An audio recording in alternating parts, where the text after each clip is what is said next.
Iki yo prank ngono kuwi. Bener. Gempa berkekuatan 6,1 skala Richter yang mengguncang kota dan Kabupaten Blitar mengakibatkan kerusakan bangunan rumah milik warga, termasuk diantaranya gedung DPRD dan kantor pemerintah Kabupaten Blitar.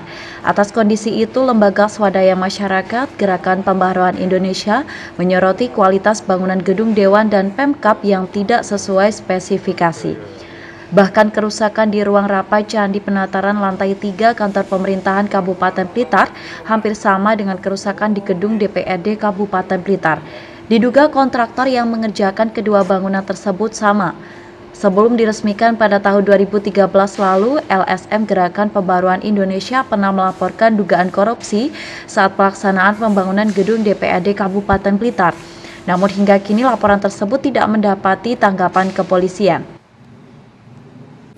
Mengharapkan dengan adanya robohnya atap gedung DPRD Kabupaten Blitar maupun kantor Bupati Blitar itu pihak aparat penegak hukum dalam hal ini kepolisian tidak hanya sekedar melihat kerusakan, melakukan dokumentasi, tapi juga harus melakukan forensik terhadap atap yang roboh tersebut. Karena apa? Diduga bahwasanya kekuatan maupun kualitas atap itu diragukan.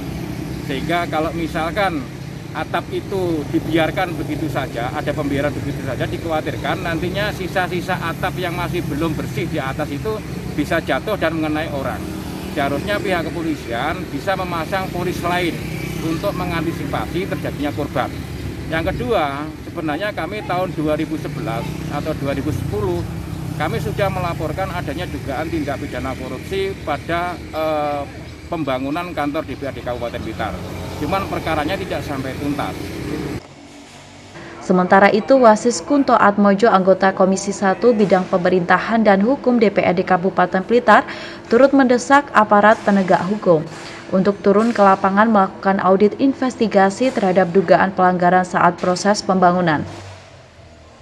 Setahu saya, untuk anggaran pembangunan gedung DPRD Kabupaten Blitar itu sekitar 44 miliar. Ini angka yang fantastis, angka yang sangat luar biasa sekali kan begitu. Apalagi dengan angka sebesar itu, dengan ukuran bangunan seperti itu, tentunya seharusnya bangunan ini bisa gagah, bisa benar-benar layak, bisa minimal ya kuat lah ketika ada gempa itu minimal tidak sampai seperti itu. Sekarang sampean lihat sendiri seperti galvalumnya. Galvalum yang di plafon itu kan hanya kecil-kecil, jaraknya 1 meter dan hanya ditali dengan bentrak. Nah ini layak enggak untuk ukuran konstruksi dan lain sebagainya? Patut apa enggak? Terus nanti kita bisa melihat dari RAB-nya kayak apa. Nah, ini kan bukan memenang kami, maka dari itu untuk menjawab pertanyaan ini semua, saya berharap BPK untuk segera melakukan audit investigasi, biar nanti jelas gamblang. Kalau toh ada pelanggaran hukum, silahkan aparat penegak hukum untuk menindak tegas, biar kita sama-sama enaknya begitu. Wasis menambahkan kerusakan plafon yang ambrol di Gedung Geraha Paripurna DPRD Kabupaten Blitar diduga karena spesifikasi bangunan tidak standar, rangka baja ringan yang berukuran kecil hanya diikat kawat sehingga bisa menimbulkan kerusakan. Dari Blitar, Toto Kidaryono, KSTV.